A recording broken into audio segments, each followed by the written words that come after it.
Sa totoo lang, for those who know my story as where I was in 2023, my past with my little sister, she was really my biggest inspiration for this whole film.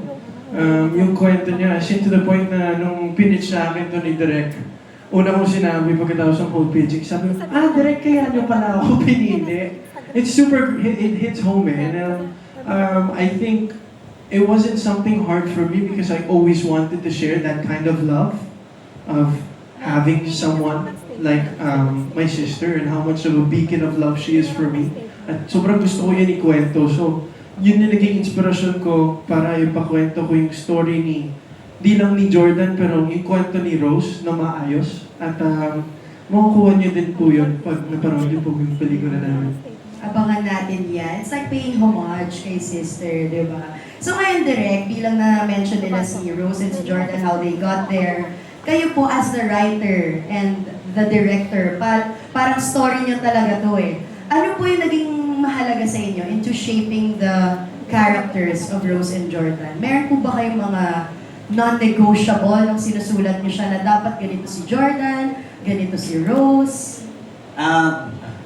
Without spoiling everything,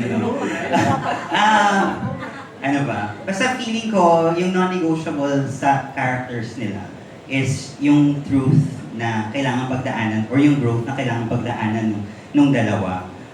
Syempre at first you'd see it is a romance comedy, di ba? But it's also a coming of age story for both these two characters. So, yun nga, may growth na pagdadaanan, may journey na pagdadaanan in between finding love from yung simpleng pabebe, puppy love, to developing into something that's more real in the sense na it's a love that defined you during nung time na yun, di ba? So sana pag pinanood nila yung pelikulang yun,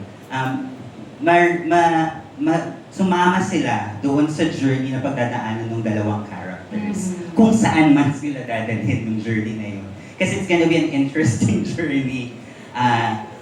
I'd like to say na, yun nga, sa buhay natin, siguro hindi naman to spoiler, tema rin naman siya na, meron tayong makikilala that will really change us. In the simplest way. In a way na sinasabi nga ni Kyle kanina, hindi in-expect, pero nandyan lang pala siya sa paligid.